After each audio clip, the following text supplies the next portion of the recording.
And upon arrival in Camp David, in the first informal chat, President Bush asked President Karzai, said they were calling each other my brother. He said, my brother, do you want the Durand line?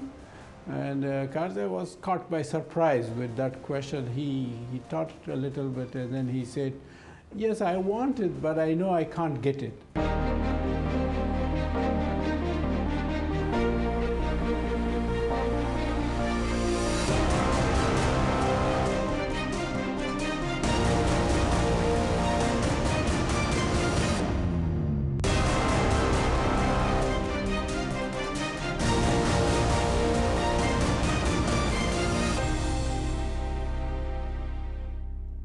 أهلا بكم مشاهدينا الكرام، أنا طاهر بركي أحييكم وأقدم إليكم حلقة جديدة من برنامجكم الذاكرة السياسية. نتابع في سلسلة هذه الحلقات مع محمد عمر داود زي وزير الداخلية الأفغاني الأسبق. أهلا بك معنا معالي الوزير مجددا. من 2011 إلى 2013 تسلمت منصبك مبعوثا لبلادك إلى باكستان، المهمة جدا بالنسبة إلى كل السياسة الأفغانية والوضع الميداني الأفغاني. هل كانت باكستان تستخدم فعلا حركة طالبان أيام وجودكم في السلطة؟ Yes, this is true that I was ambassador to Pakistan from May 2011 to August 2013. And this was a special period. The peace process was at a very critical juncture. And that's why President Karzai decided to field me to Pakistan as ambassador, to acquire Pakistan's cooperation, sincere cooperation with the peace process. Now, going back to the 1990s when Taliban first emerged, when they were born, from that time, Taliban and Pakistan had very special relationship. In fact, Taliban were accused that they have created the Taliban against the warring factions in Afghanistan that had turned against Pakistan. To wipe them out, they had created Taliban. That was accusation. And there was another accusation that the then Minister of Interior, Nasirullah Baburov, Minister of Interior of Pakistan, he created Taliban to clear the road for trade convoys from Quetta to Turkmenistan. Now, none of those accusations are proven, but the fact goes that the Taliban-Pakistan relationship was very good. And when the Americans came to Afghanistan, Taliban sheltered in Pakistan. They established the Quetta Shura, the Miram Shah Shura, the Peshawar Shura, and we knew that Pakistan enjoyed a certain degree of influence over Taliban's leaders. We wanted to reconcile with Taliban. We wanted to make peace with Taliban, but we couldn't find them. They didn't have any address. We had to go through Pakistan.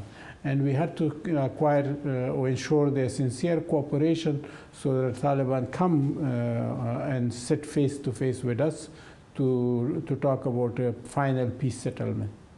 للمفارقة ستتسلم منصبك سفيرا لبلادك إلى باكستان في 2 مايو 2011 يوم قتل الولايات المتحدة لأسامة بن لادن في أبوتاباد في باكستان، وقد تحدثت إلى الرئيس الباكستاني زرداري آنذاك في هذا الموضوع وكان مرحبا. ولكن سؤالي لك، ما المحاولات التي قمت بها مع المسؤولين الباكستانيين لكي يؤمنوا جانبكم من حركة طالبان وما يمكن أن تقدم عليه في الداخل؟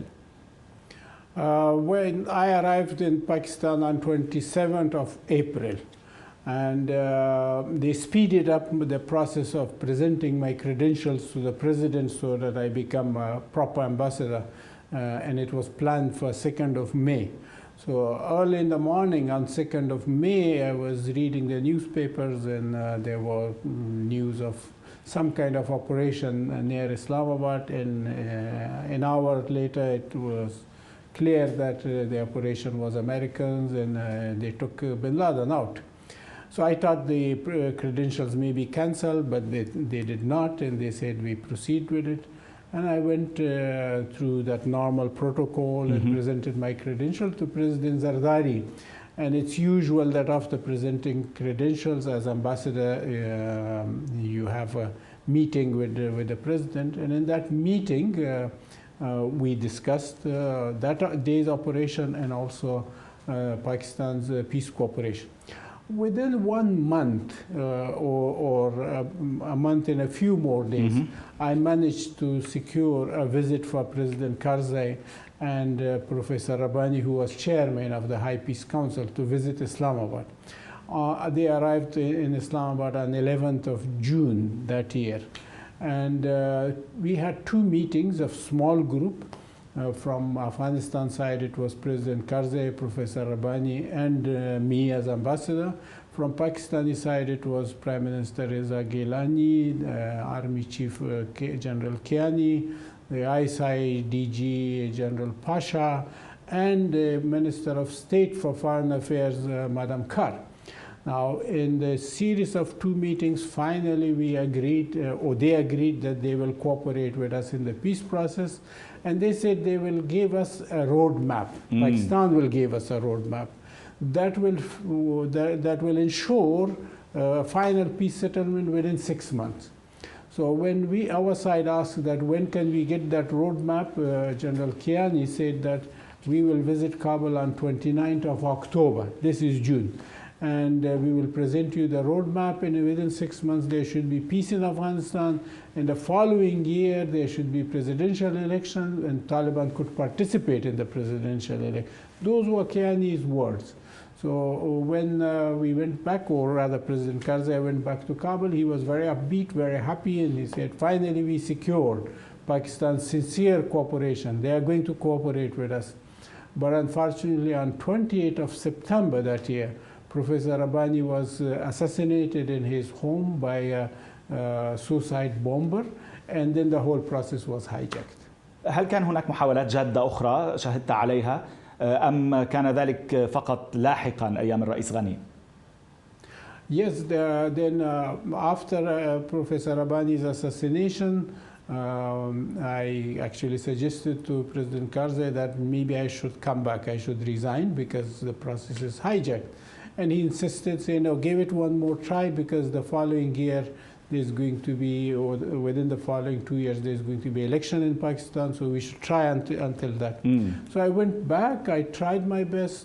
Subsequently, in February of 2012, President Karzai made another visit, and that was also a very good visit, very good meeting, but not like the one of 2011. So I tried to bring the relationship and the cooperation back on track, but it didn't. And finally, then Pakistan was preparing for election. In May 2013, there was election, and Prime Minister Nawaz Sharif replaced the PPP government. ولكن لماذا لم تؤتي كل هذه الجهود ثمارها؟ Because we failed to ensure sincere cooperation of Pakistan.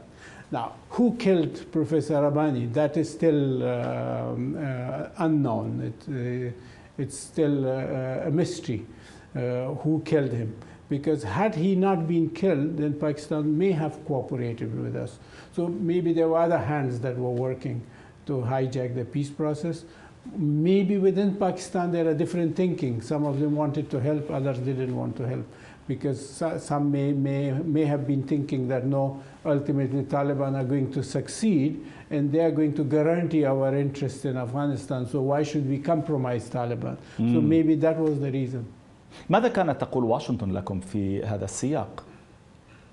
This was coordinated with Washington, because at the same time that we intensified the peace process, Washington also came up with a new strategy. In that June 2011 I'm talking about, just a month before, on May the 8th of that year, 2011, actually 6 days after the extraction of Osama bin Laden, Americans met with Taliban in Munich with facilitation of Qatar and in Norway and in Germany. So Americans were also following the line of the peace process. But it didn't work then because the process was hijacked. And the ultimate conclusion was that maybe we had never managed to secure sincere cooperation of Pakistan.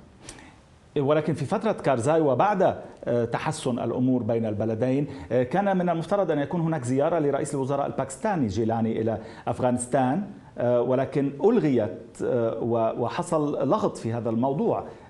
ما الذي حصل؟ Yes, after the assassination of Professor Rabbani, I went back to Islamabad. And in Islamabad, there was a meeting, and they told me in the meeting that we have unplugged the process. The promise we had made, we are taking it back because President Karzai accused us of being behind the assassination of Professor Rabbani. So I insisted on them, encouraged them to forget about that, and I suggested to them that the Prime Minister Gilani should visit and offer Fatiha in Kabul of Professor Rabbani. So then this episode should be behind us and we can restart cooperation. And Pakistan agreed. So I made a trip to Kabul and informed President Karzai that Prime Minister Gilani is coming on 23rd of October to offer Fatiha, and President Karzai happily agreed. I went home, supposed to go back to Islamabad the next morning, and in the news, 2 hours later, I heard that Afghan government had cancelled the visit of Prime Minister Gilani. So then I called President Karzai by telephone, and he was very angry. I wouldn't name, but with the person who was behind it, he took corrective actions, but it didn't go far in Pakistan because Pakistan became uncertain and unhappy with that episode. I mean, it's a big issue that you cancel the visit of the طبعا of Prime Minister of the neighboring country. أنت لا تريد أن تسمي، ولكن هو جواد لودين الذي خلفك في هذا المنصب. He was one of them. ومن تدخل يعني الصلح بينه وبين كارزاي حول هذه النقطة كان فهيم خان نائب الرئيس كارزاي الراحل. هل ظلت نفس الأمور في نفس السياق وبنفس الشروط وبنفس الرفض والتعنت وإلى ما هنالك بين أفغانستان وباكستان في فترة غني عمران خان مثلا؟ لأنه كان في جهود أيضا شهدت عليها في تلك الفترة. Yes, overall, Afghans were not quite united on peace with Taliban because there were some Afghans within the Karzai-Ghani administration who thought that if Taliban reconciled, then the Pashtuns' hands will get stronger in the government. Therefore, some of them were against reconciliation with Taliban, and that's why they were creating problems from time to time. Now, but I also was witness that I saw people who were against peace yesterday, but they changed their mind the next day. So that fluctuation also didn't go well. I mean, this was the problem on our side. سؤال باختصار، هل تقصد الرئيس غني بتغيير المواقف حول باكستان؟ Yes, regarding Pakistan, regarding peace with Taliban also. At one point he said he is willing to resign in favor of peace. But the next day he said, no, I'm elected president and I will only hand over power to an elected successor. If Taliban want peace, they should wait, and 5 years later, they should stand for election and win election, and then I will hand them over. تمام. So it's two very different positions from the same man. نتابع بعد الفاصل معالي الوزير. شكرا لوجودك معنا. مشاهدينا الكرام، فاصل قصير قبل أن نتابع في هذه الحلقة. That was the biggest mistake in the whole peace process, that the Afghan government was excluded. When like I said earlier, the first American Taliban talks started in 2011 in Munich.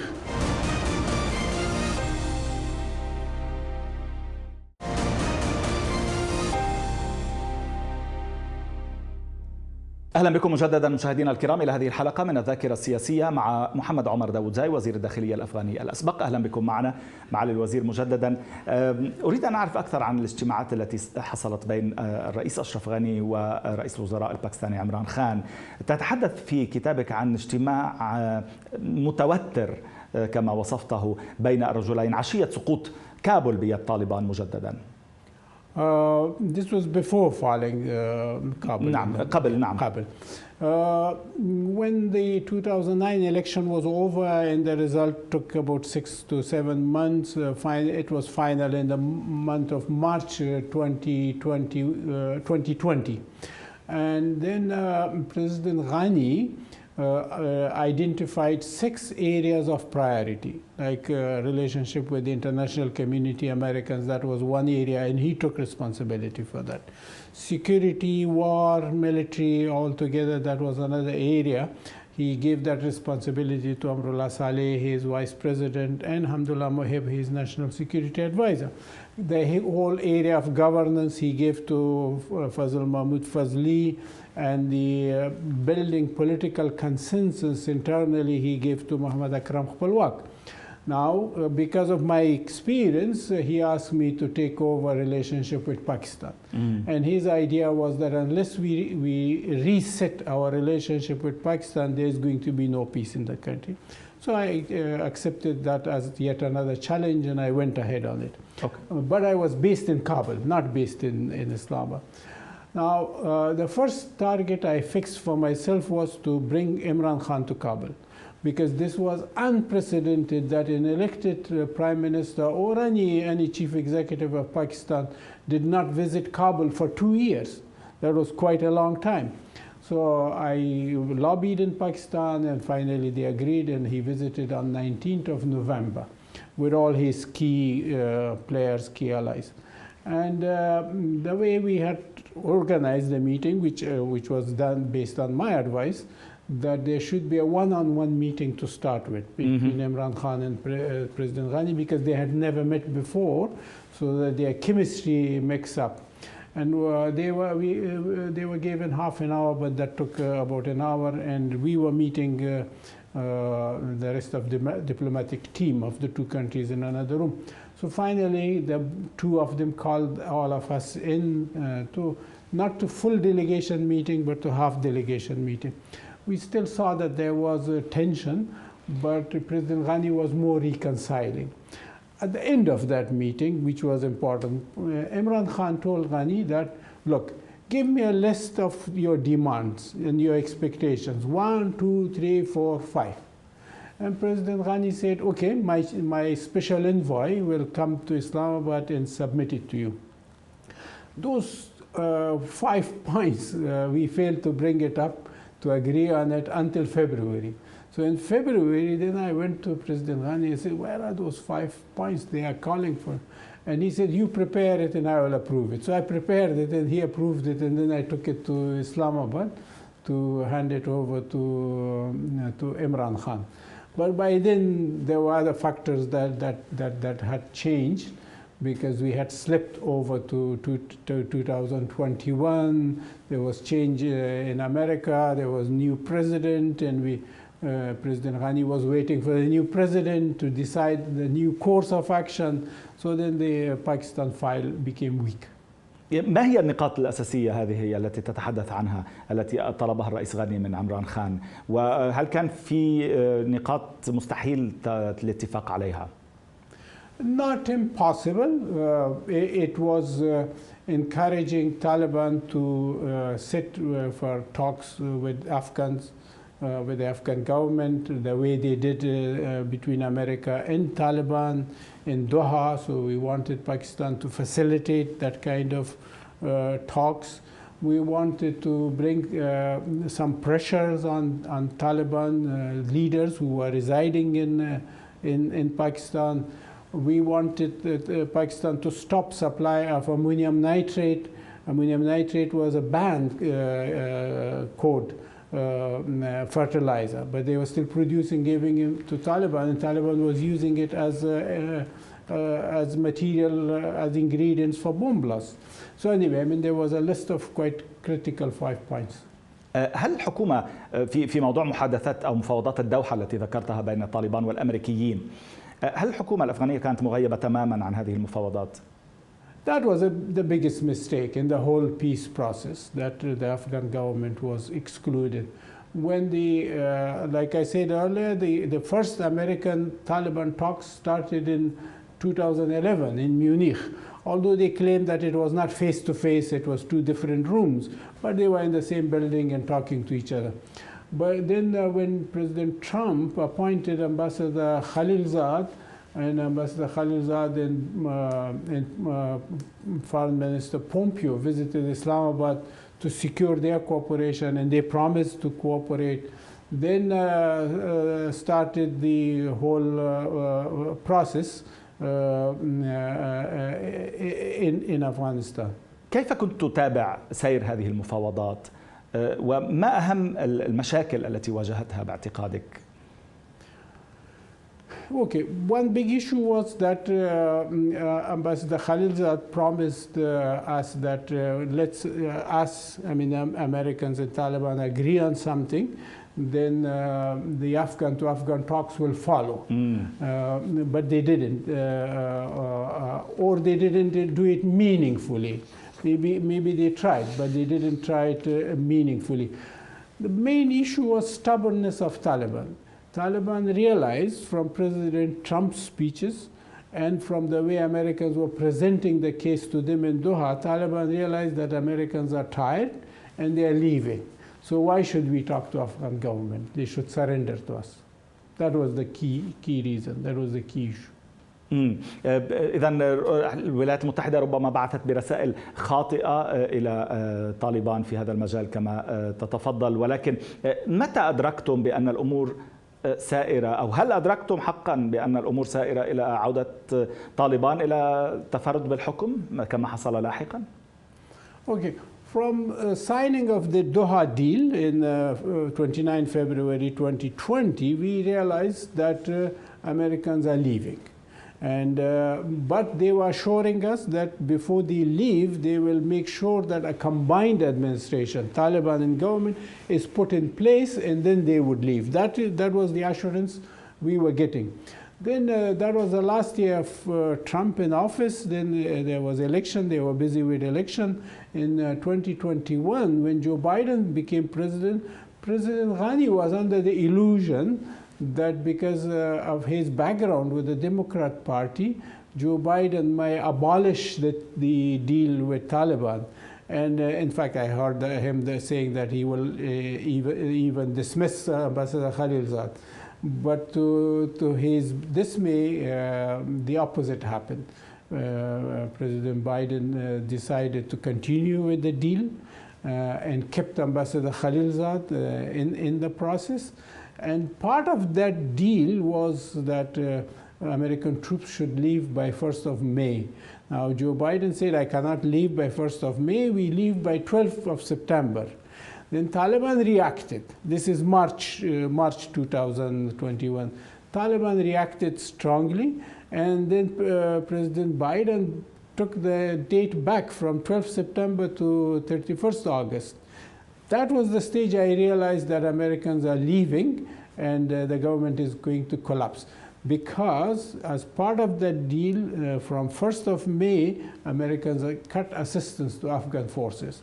Now, however, up to the last day, we were assured that there would be a combined setup. There would be political settlement. So we thought the Taliban may take over the whole country, but not Kabul.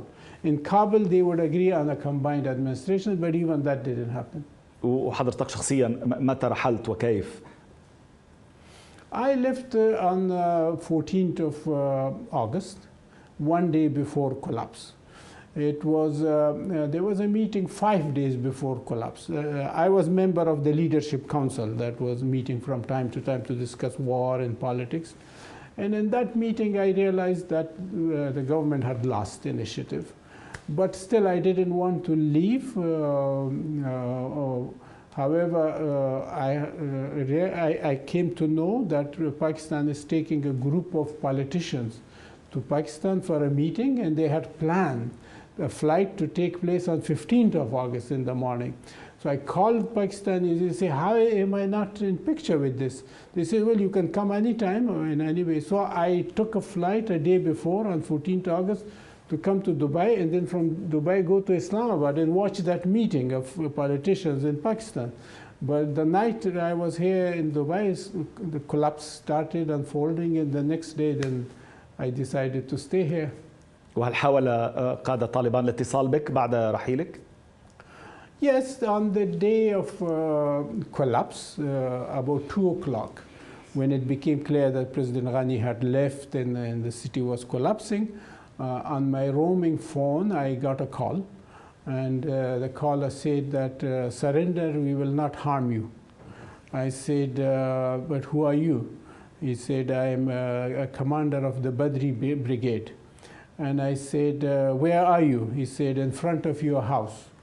And I said, well, I'm in Dubai. He said, no, in front of your house in Khushal Khan. I said, I'm not there, I'm in Dubai. And then he cut the phone.